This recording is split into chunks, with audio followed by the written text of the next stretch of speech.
Hi everyone, today we will talk about how to fix or how to solve Facebook not downloading. To know how to fix or how to solve Facebook not downloading, you should just go to settings like this. You will click.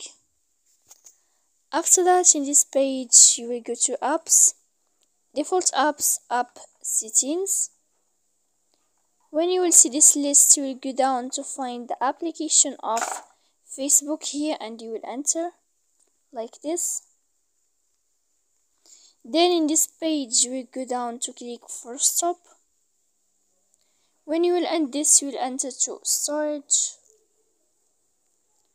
After that you will click clear cache. Then you will go to click clear data. And when you will end all this stuff here, as you see, you can update your application. So please don't forget to support us by like and subscribe. See you next time.